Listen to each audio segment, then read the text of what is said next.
What's going on, everybody, and welcome back to the Dumo Show, where we talk all things motivation, education, and of course, entertainment. Thank you for stopping by today, and we have decided to expand Job Creation June into Job Creation July. So, let's get right into it. And of course, today we will be speaking about freelancing and some of the advantages, disadvantages of freelancing. But before we get there, what is freelancing?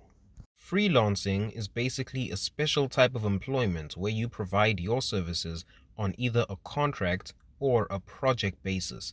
This could either be provided to a company or someone who's working on their own.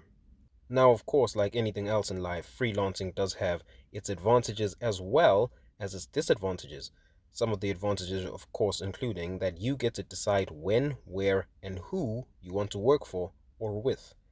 You get to earn money for less time spent on a particular project, whereas full-time employment requires you to work and you get paid based on the amount of work or hours that you put in.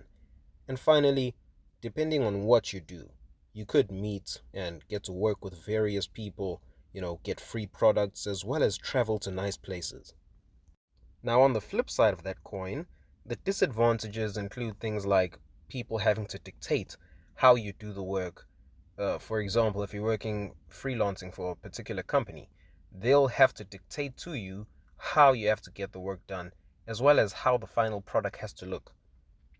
Something else is that the responsibility when it comes to freelancing is fully on you. Everything is dependent on you, which means the risk is higher. And unfortunately, most cases, there is no security when it comes to freelancing.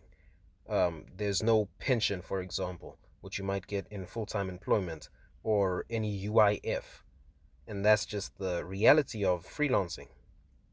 And of course, the final and probably most important thing to note on the not so great side is that the amount of work you receive is fully dependent on how much you network, which means you don't just get to meet nice people, but you have to be able to build a network and build a community with them in order for you to be able to secure future projects.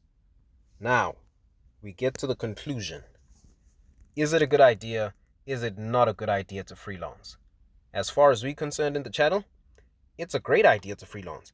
However, that is if you have the time for it, because it is quite a time-consuming thing. Now, a great tip that we can give you is that don't quit your full-time employment unless you're earning equivalent or more from freelancing than you do from your full-time work. And with that, we would like to thank you for stopping by at the channel. I am, of course, Dumo X, your host, as always, signing out. Stay blessed, and of course, stay safe. Until next time, salute.